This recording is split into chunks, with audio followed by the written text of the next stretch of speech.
ইদানিং আবারও বিগত সরকারের মতো জঙ্গি নাটক সাজানো হচ্ছে। বিগত অন্তর্বর্তী সরকারের সময় কোনো জঙ্গি ছিল না, হঠাৎ জঙ্গি কোথা থেকে এসছে? আপনি কি জনগণকে অন্ধ মনে করেছেন?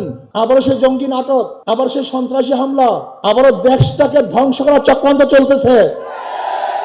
আপনারা বক্তব্য দিয়েছেন মদিনা সনদ অনুযায়ী দেশ করবেন, আমরাও চাই আপনাদের বক্তৃতা অনুযায়ী সেই মদিনা সনদ অনুযায়ী দেশ পরিচালনা করেন। মুখে বলবেন একটা, বাস্তবে তা হবে না, জনগণ তা মেনে নিবে না। আপনারা ভেবেছেন ইসলামী আন্দোলন বাংলাদেশ নিঃশ্বাস হয়ে গেছে, তারা বিলুপ্ত হয়ে গেছে? না, ইসলামী আন্দোলন বাংলাদেশকে পরিকল্পিতভাবে হারানো হয়েছে। ইসলামী আন্দোলন হারা নাই। ইসলামী আন্দোলন বাংলাদেশ হারার জিনিস নয়, এটা ধ্বংস হওয়ার জিনিস নয়। ইসলামী আন্দোলন বাংলাদেশ বিশ্বাস করে ওয়ালা তাহিনু ওয়ালা তাহজানু ওয়া আনতুমুল আলাউনা ইন কুনতুম মুমিনিন। ইসলামী আন্দোলন বাংলাদেশ বিশ্বাস করে আগামী দিনে ইসলাম নিয়ে বাংলাদেশ ইসলামী রাজনীতি করবে ইসলামী আন্দোলন বাংলাদেশ। কোন ধোঁকাবাজি ছলনার নামে ইসলামের রাজনীতি বাংলাদেশের মানুষ আর গ্রহণ করবে না ইনশাআল্লাহ।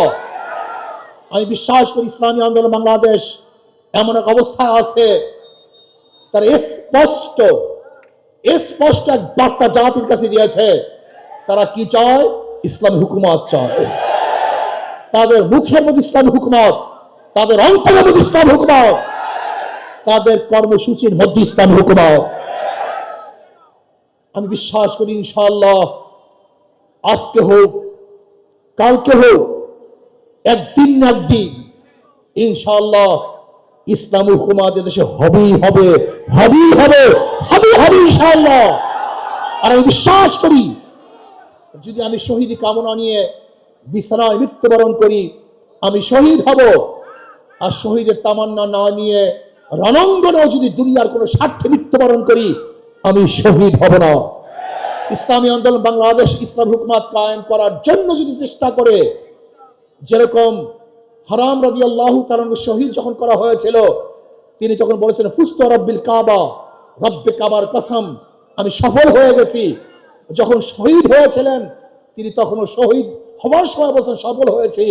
ঠিক আমি বিশ্বাস করি ইসলাম হুকুমত কায়েম করার জন্য যদি আমি দুনিয়ার থেকে বিদায় হই, আমার নিঃশ্বাসকে ত্যাগ করি এবং আমি যদি রক্ত দিয়ে শহীদ হয়ে যাই, যদি হুকুমত নাও দেখতে পারি, আমি কামিয়াব হব ইনশাআল্লাহ।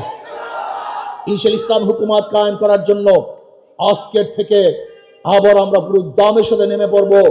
সবাইকে দাওয়াত দেব, সমস্ত মানুষকে আহ্বান করব ইসলাম হুকুমত কায়েম করে বাংলাদেশে গণবিপ্লব করবো ইনশাআল্লাহ। আজকে হোক কালকে হোক, এদেশের মানুষ ইসলাম হুকুমতের জন্য রাস্তায় নেমবেই নামবে ইনশাআল্লাহ, কোনো সন্দেহ নাই। আসুন ইসলাম হুকুমতের জন্য আজকে থেকে আবার নতুন উদ্যমে আমরা কাজ শুরু করব। নয় সমাপ্ত কর্মমোদের অবকাশ কোথায়? বিশ্রামের আমরা হেরে যাব না, থেমে যাব না, থমকে যাব না, রাজপথে লড়াই করবে ইনশাআল্লাহ। আল্লাহ আমাকে এবং আমাদের সবাইকে রাজপথে ইসলামের জন্য ইসলাম হুকুমতের জন্য লড়াই করার তৌফিক দান করেন। আল্লাহুম্মা আমিন। রব্বানা যালামনা আনফুসানা ওয়া ইল্লাম তাগফির লানা ওয়া তারহামনা লানাকুনান্না মিনাল খাসিরিন।